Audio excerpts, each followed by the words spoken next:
Long gone are the days of waiting to be seen in a doctor's office only to have that awkward conversation with your healthcare provider. Wisp gives you access to sexual and reproductive healthcare from the comfort of your home. Get treatment for BV, yeast infections, UTIs, and much more delivered directly to your home or ready for pickup at your local pharmacy in less than 3 hours. The best part? Wisp is discreet, convenient, and you don't need medical insurance to receive care or prescription medication. Visit us today at hellowisp.com. You need to be an upstander, not a bystander. And that's one of our tenets in our household. If something wrong is being done to someone or something, we stand up for it. That's what we're supposed to do. Welcome to the No Guilt Mom podcast. I'm your host, Joanne Crone, joined here by my brilliant co-host, the wonderful, brilliant Bree Tucker. Wow. Hello, everybody. How are you? I had to say the brilliant Bree twice because I'm you can't take advantage of the alliteration if you don't say the word next to the other word. So I had to do it. It had to be that way in my brain. Personally, it's just my morning pep. It's my thing that makes my day be like, oh my God, someone other than my dog thinks I'm brilliant. That's what dogs are the best for. Oh my God. They are. My dog loves me all the time. They are. They're like, I love you so much. I can't even let you fall in the toilet. I'm going to sit here and watch you and protect you the whole time. All the time. Well, today we have a fantastic guest. She is a host of a podcast herself. And so this is going to be a great conversation. We are giddy about this episode. It's going to be amazing. I also love talking with other podcast hosts because we're all kind of used to being on the mic and we're used to forgetting about the mic kind of. And we overshare, as we talked about before. We overshare. We say all the things. It doesn't matter. We're just here talking. And I love that. I love it. So our guest today is Jaimie Kelton. She's the founder and host of the Queer Family Podcast, the show all about family, but with gay, and co-author of the book, If These Ovaries Could Talk, the things we've learned about building an LGBTQ family. And she is the proud mom to an 11-year-old daughter and a 7-year-old son. And with that, we're going to talk with Jaimie. We're going to have a lot of fun. So let's get on with it. You want mom life to be easier. That's our goal too. Our mission is to raise more self-sufficient and independent kids, and we're going to have fun doing it. We're going to help you delegate and step back. Each episode will tackle strategies for positive discipline, making our kids more responsible and making our lives better in the process. Welcome to the No Guilt Mom podcast.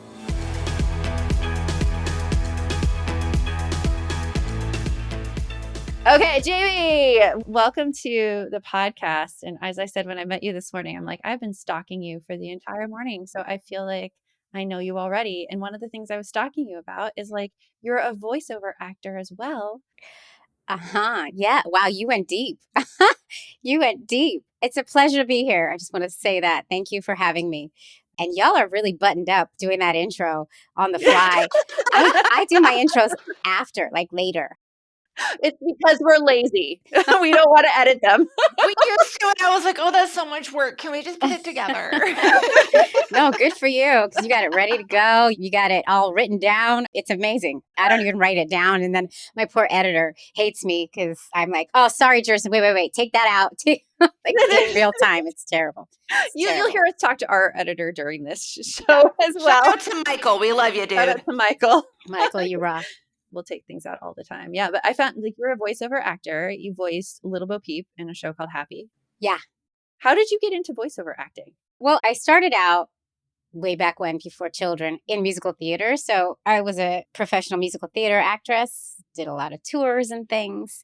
And then when I had kids, I didn't want to travel anymore. So I stopped auditioning. And then I just fell into voiceovers. Mm-hmm. A friend of a friend was like, hey, my boyfriend's a voiceover agent. You want to go to that? And I was like, okay. And then I booked the first job he sent me. And then I just kind of fell into that. I don't book every job. Listen, it's far and few between. So I don't want it to seem like I happened to book the first job. And then it was slim pickings for 2 years. And then I got another one. So you piqued my interest on musical theater actress because, as Bree can attest, I was going to say here, we were just talking about this morning, weren't we? I do a daily Joe with Joe, which I have my coffee. I'm Joe in our balanced community. And I was just talking about musical theater today. I'm a big fan. Oh, What shows have you been in? the last one I did 2 months before my daughter was born, my wife had my daughter, so I was able to do it, was A Chorus Line. Okay. And before that, I did You're a Good Man, Charlie Brown, like 3 times. I did Cinderella. There's been so many. Urinetown. Oh, I want to see that. I have not seen that. I haven't heard of that. Yeah. That was one of my favorites. Oh, it's so fun. It's about a town where they have to pay to pee. It's just hilarious. I was going to say, did I hear that right? Yeah. Is it urine or is it you're in? It's urine. So, all right, I heard it right. In the town, they have to pay to pee. It's so funny and fun, and I would do it again, even though I don't do it anymore. But I would do it in a heartbeat. I would do any musical in a heartbeat. Are you kidding me? Okay, I've gone down the Broadway musical. If we had any lesbians listening, we just lost them. Stick guys, stick around. We got more great stuff. And I am a lesbian, but I think we just lost them. that musical theater area. So you are the host of the Queer Family Podcast. In my stalking, I saw that you started the podcast before your son was even born. So it's been going on like 7 years now. Yeah. And why did you start the podcast? What was your reason behind that? So it's kind of a long story, so buckle up. I'm going to try to make it real short. I'm going to do my best. So my wife had our first because she was a little bit older and we needed to get started. This is in a nutshell. We need to get started right away. So she had our first, and we just figured, because I was young, I'm 7 years younger. We just figured when it was my turn to have a kid, it would be bada bing so quick, because I was young and active, whatever, thought it was going to be easy. It wasn't easy. It took me almost 3 years to get pregnant. So I had unexplained infertility. And this is, when we go to make babies, we start at the fertility clinic, many of us, not all of us. So this was all medically assisted in my case. And even that took almost 3 years with IVF after IVF and IUIs and so much donor sperm. I don't even want to talk about it. That is kind of a scary thought. I would have never thought of that before until you just brought it up. But yeah. We had to bring our sperm donor out of retirement. That's how much sperm we went through. I'm sorry, all the non-queers listening. So funny. I love hearing all of this. This is so interesting to me. It's not something that gets talked about. It's a comical view of a struggle is what that is right there. It's a comical view of a struggle, being like, I had to bring him out of retirement, man. We did. We brought him out of retirement. Thankfully, he came out for us. That was really nice of him. This is the kind of things that I talk about on my show because, like you just said, it's not talked about enough. And we need to hear these stories, especially in the LGBTQIA community, which I like to call us, because it's cathartic and it's helpful and there's no guidebook, although there are some coming out now. Anyway, I digress. So I suffered from infertility, and as you do when you're going through infertility, I started to get sad and I started to get lonely. Not to turn this into a sob story, because I was never that deep into it. I was just needing to hear my story mirrored back to me. I was needing to hear from other people who had similar stories. And I had just discovered podcasts, this was 7 years ago. So I was like, oh, there's a podcast about everything. I'm sure there's a podcast about this. And I found a lot of fertility podcasts, infertility podcasts, baby making podcasts, but they were all heteronormative lenses, all straight stories. And, the husband would come in and be like, I didn't want to go to the fertility clinic. And like, it didn't resonate with me, and then they would always turn it to Jesus. And that doesn't resonate with me. No offense if it resonates with anybody else, but it doesn't resonate with me. So I needed to heal from hearing my story, and I couldn't find it. So I kept saying to myself, somebody needs to create this. Like, somebody needs to create a family podcast through a queer lens. And then I realized, oh, that's me. I have to create it. So I love that. Oh, wait a minute. No one else is going to do it? I love that you have the gumption to be like, if no one else is going to do it, I'm going to do it. Yeah. Well, the idea just wouldn't go away. It was like, they talk about the seed, So I created it when I was 6 months pregnant. So I didn't actually need it anymore. But now it's not just about like getting pregnant. It's about all the things that go with queer family. It's the community. Yeah. It's making the community accessible to people that don't have it accessible for whatever reason. It might just be that logistically it's not accessible, or like you just said, I understand what you mean. Like I've gone through a couple of transitions in my life where I like looked around and I love my people. I love my tribe. Joanne is one of my best, dearest, closest friends. But you still need people that have gone through the struggles that you're going through, most importantly, while you're going through them. Because like you said, when it's something big like that, it can make you feel so isolated. Mm-hmm. So, Yeah. And my mission with this show is to highlight, celebrate, uplift, and normalize LGBTQIA families in all of our fabulous identities. And we have a lot of identities, I know. I know it gets tiresome, but we got a big acronym that keeps growing. But I need some pronunciation help. Okay, say that for me again. Because it's LGBTQIA, right? So LGBTQIA. LGBTQIA. I like that. I want to start using that. That's why I want to pronounce it LGBTQIA. Because something that you said is normalize it. Because something you said that I found was that the mainstream media is not the truth of the world around us, and it needs to change. Yeah. And I see that a lot in, of course, the news, in our current political environment, which I do want to get into with you because I know you're very, very active against that. And also, I haven't seen very many queer families start either. The only one that I could really reference is Jess King of Peloton. She really shared openly about starting her family with her wife. Mm-hmm. So seeing more representations of this, having more people become accustomed to seeing this, I think just makes the world a better, more understanding place. So we're going to get into exactly how we counter that kind of pushback against normalizing it right after this.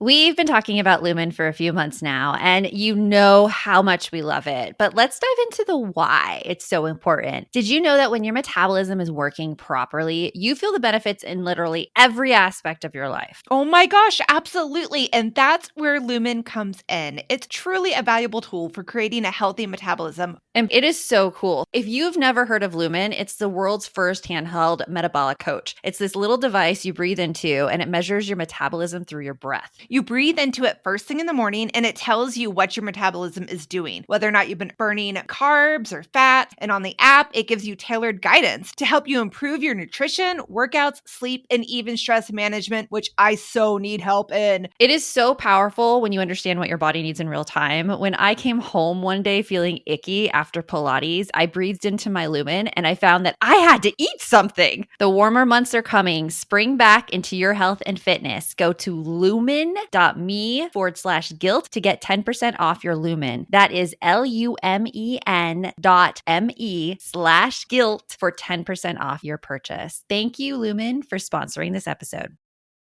This episode is brought to you by Progressive Insurance. Do you ever find yourself playing the budgeting game? Well, with the Name Your Price tool from Progressive, you can find options that fit your budget and potentially lower your bills. Try it at progressive.com. Progressive Casualty Insurance Company and Affiliates. Price and coverage match limited by state law. Not available in all states.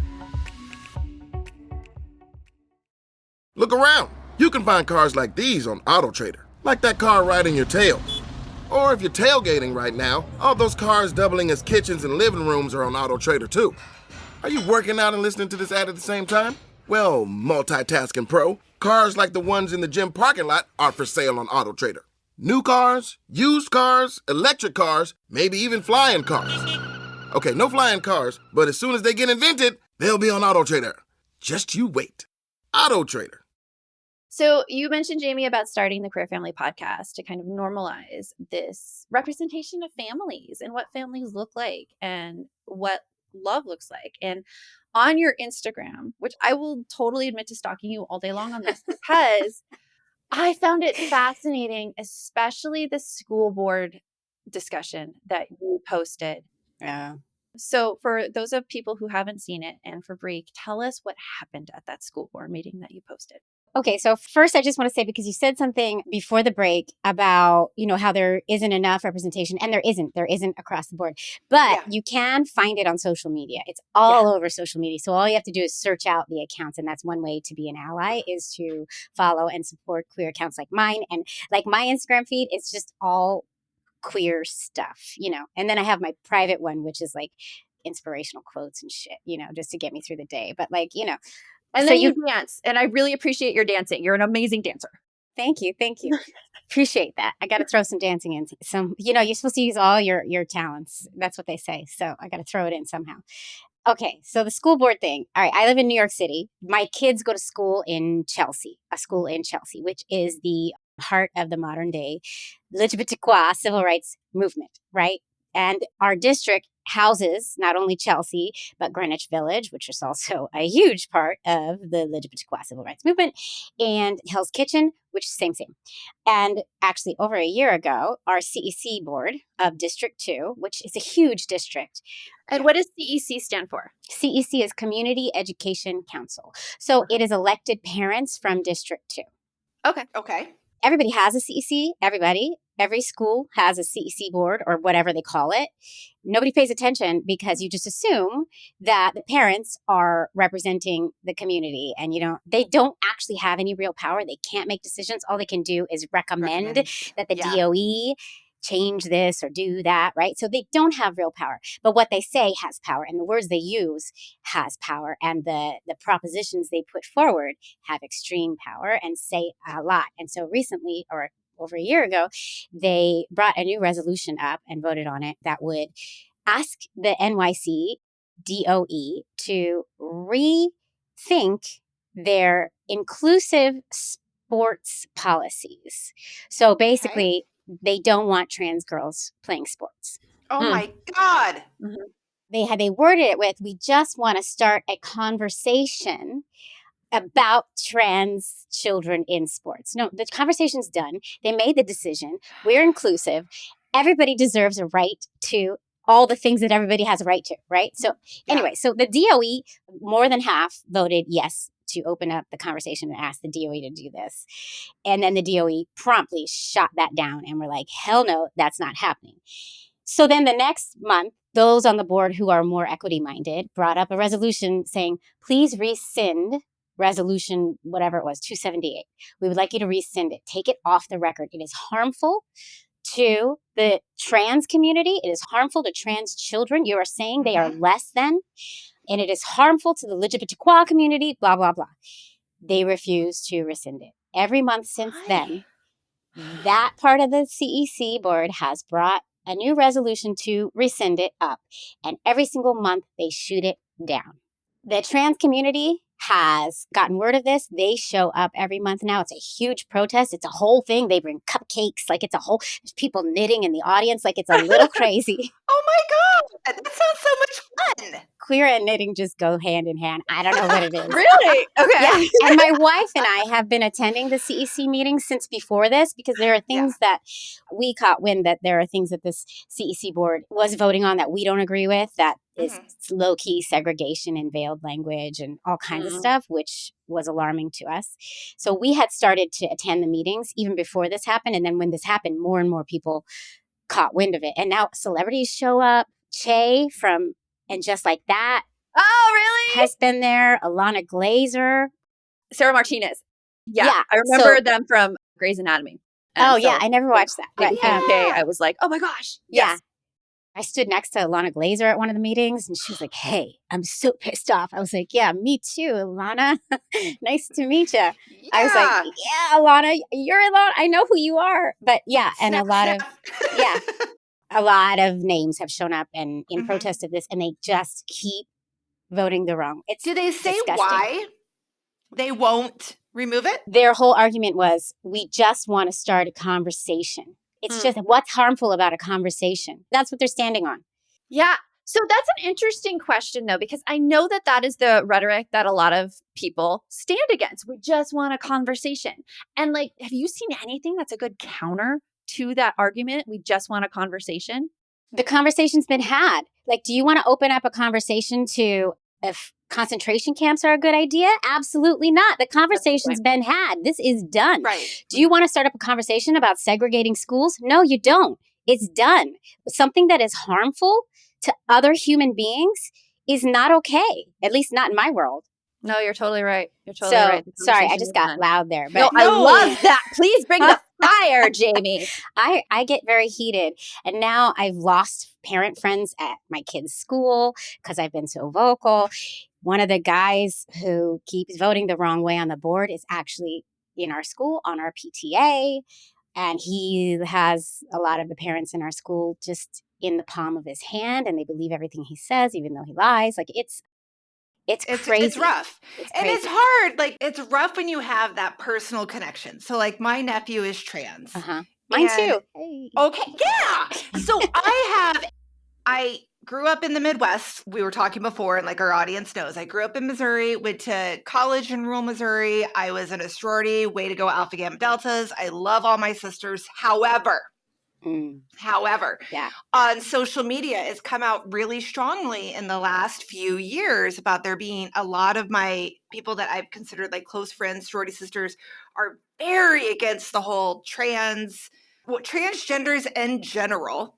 Yeah. And spouting a lot of things where they have a lot of fears that are not based in reality. They're fears that they have been told that could happen. And because of that, they refuse to be able to acknowledge that just the conversation is dangerous. Right. Because it gives people just enough information to give them a fear, but not enough information for them to actually understand the whole concept. So then it goes from whatever it started as, in your case, starting about transgenders not being allowed in sports, goes into the whole bathroom thing. And now it's like every transgendered person is going to attack my child. And it's like, that's why the conversation can be dangerous. It's fear mongering, and the government's doing a really good job of putting a lot of fear in our hearts, and not in my heart, in people's hearts. And, you know, they tried to do with the bathroom bans. That was their first attempt before, years ago.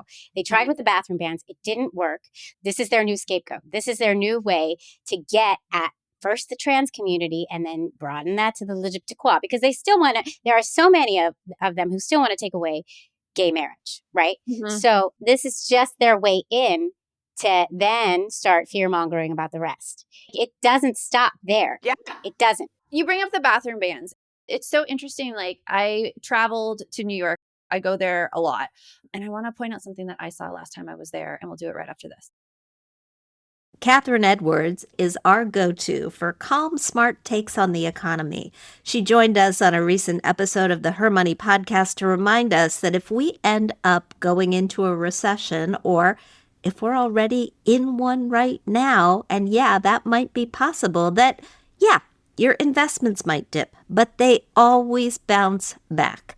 So if you need clarity rather than chaos around today's headlines, tune into Her Money. Listen wherever you get your podcasts. So I was talking about the bathroom bans, and being here in Arizona, we are going to a purple state proudly, but We're hopeful. It has some red roots in here that are still a little hard to get past. A lot of our listeners come from the Midwest, and they don't have as much exposure to the various variety of things that, for instance, New York City citizens have. When I go to New York, it is not uncommon to see a bathroom that says all genders accepted in this bathroom. And that's a rarity for me to see coming from Arizona, because we don't have that here at all. I mean, Brie, I don't think we can even say like we see like all genders accepted here, any place here in Arizona, in the Phoenix area. But it's a couple places, but you have to go to like a... I think it's also like in New York, friendly. Just to defend where you live, like I think in New York's case, in a lot of cases, it's just because it's a space issue. Like they can't put multiple bathrooms. I was gonna say that. I'm like, honestly, why are we even having a fight about this conversation? An all gender bathroom is actually a great space saver. Also very realistic for the whole women taking on the mental load of childhood, because you have an all gender bathroom. Men have access now to a baby changing station. Bam, problem solved. Yeah, I don't have that problem, ladies. I'm sorry. I don't have that. No, I know. We share everything 50-50. So mad. I would get so mad, Jaimie. You have no idea. I would be like, you could take this baby out to the car, Joshua, and you could go change him there. Oh my God. Oh my God. Oh, I'm sorry. I'm sorry for your loss, ladies.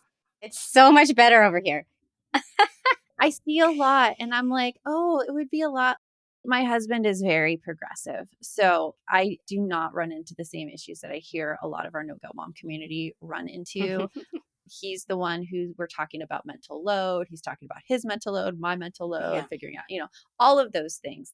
But I could see how actually coming to a relationship with the perspective already of being a woman can make a lot of things a lot easier. Right. Or, having a growing up of being raised a woman in society, making it easier. Yeah.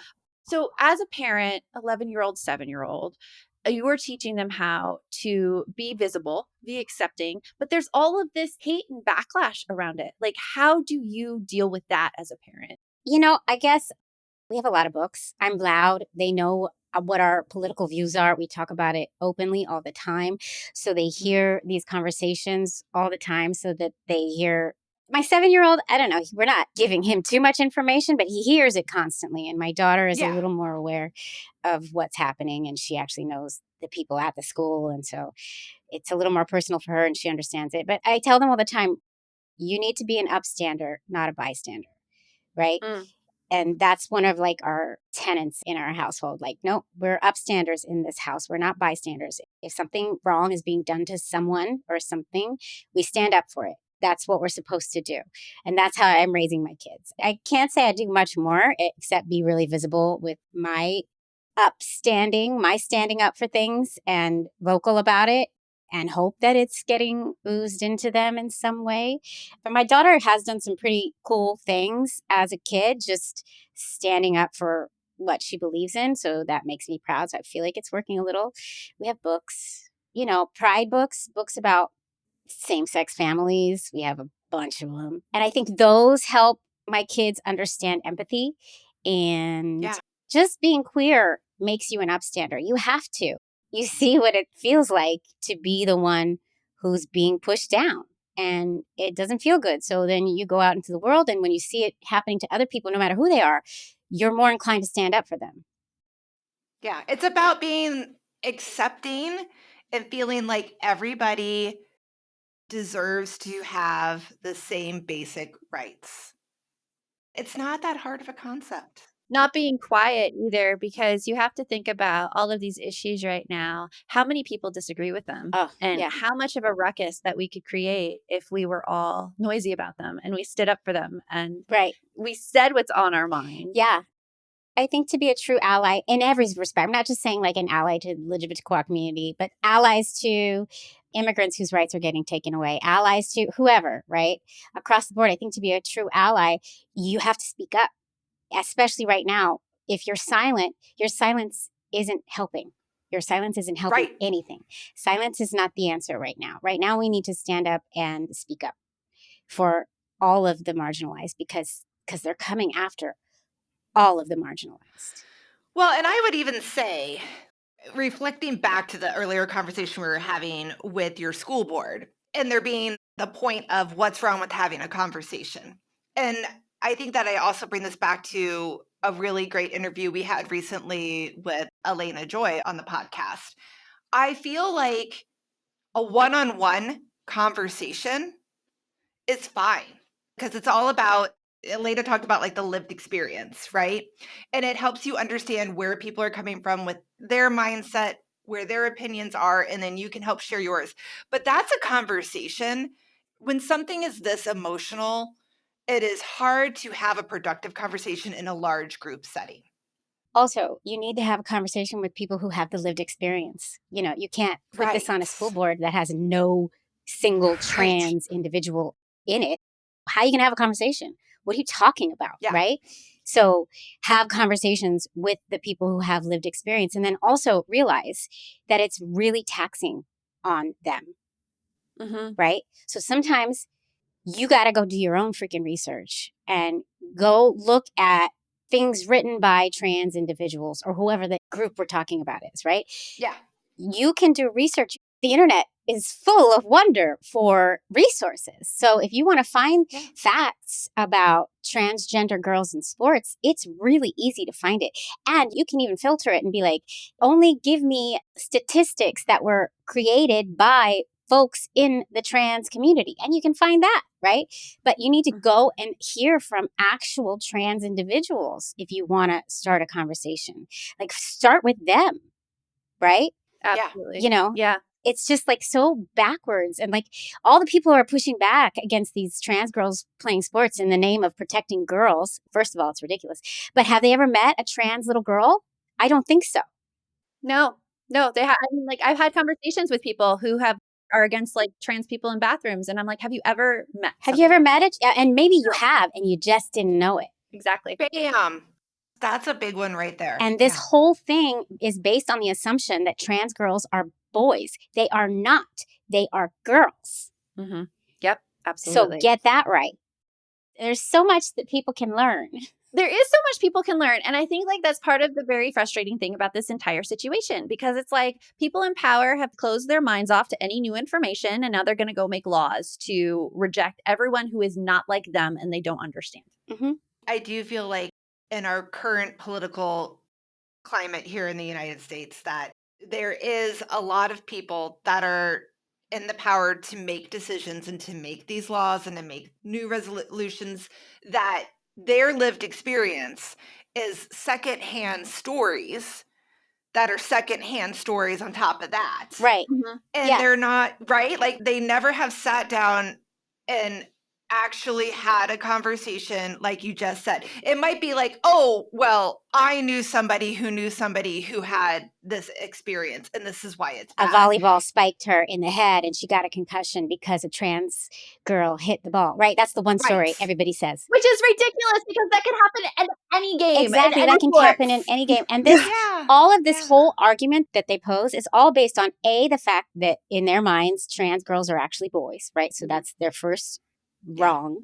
Yeah. And that boys and testosterone naturally are going to make your body better at sports, which is also not true. And when you're little and your body is growing at different stages, any person can be better at a sport at any time, at any age, because they are growing, changing bodies. Mm-hmm. And it always comes down to little kids in sports, which is mind-boggling. Yeah. Why are we going after the youth? They should just all play together.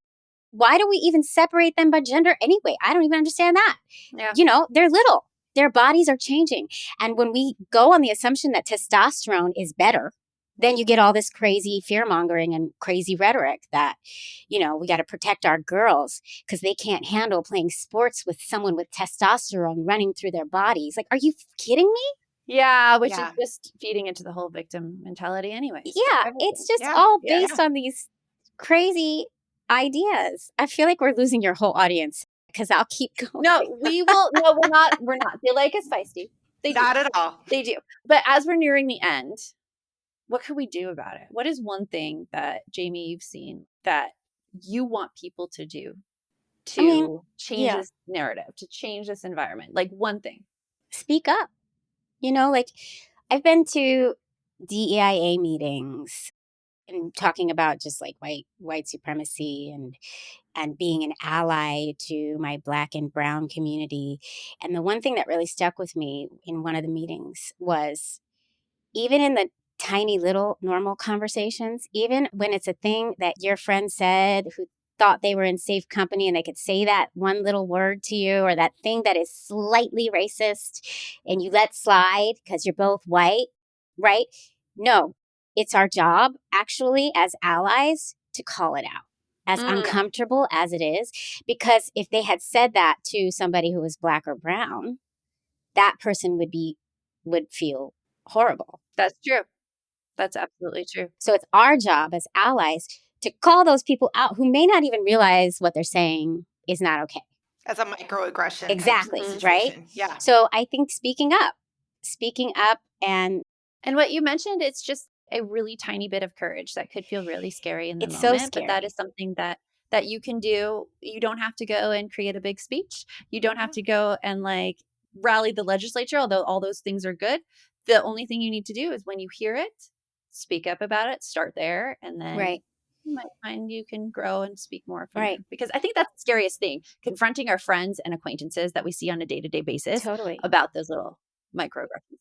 And support the accounts, not just in their month, not just in February and not just in June, not just in, you know, AAPI month, whatever the month may be, right? Like all year round, maybe find the organizations that support them, or just follow accounts on social media. That's such a simple thing. Yeah. Share accounts on social media that are uplifting the community, that are celebrating the community, that are speaking up. Share those things. It doesn't hurt to share stuff.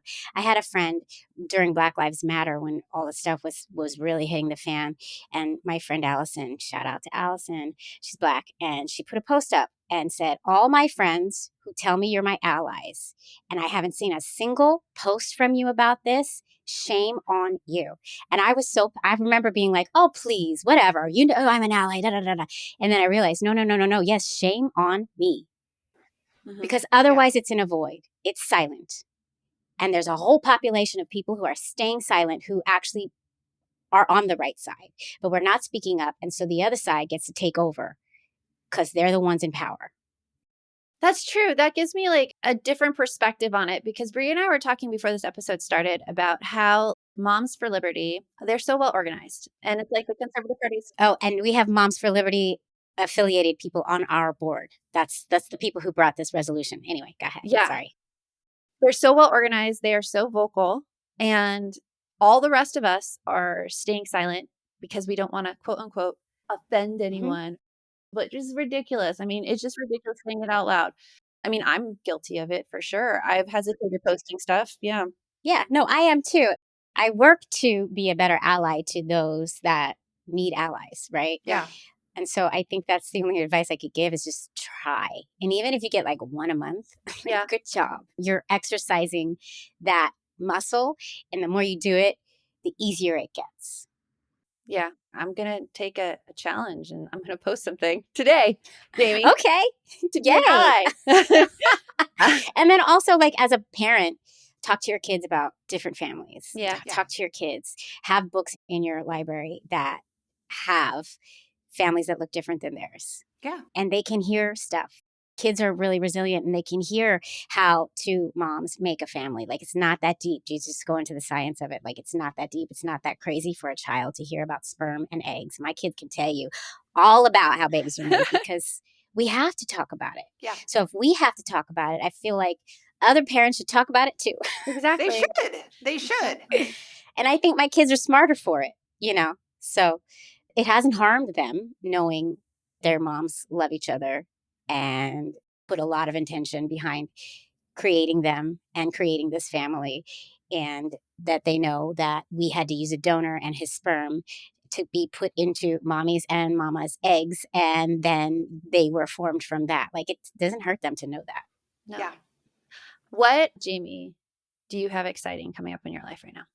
Oh, well, it's Pride Month. So, everybody comes out of the woodwork like, oh, we want to do this with you. We want to do that with you. So one thing I'm really excited about is I was asked to be a part of this study that the Pew Research Center was doing about, God, I'm going to get it wrong. I should have written it down.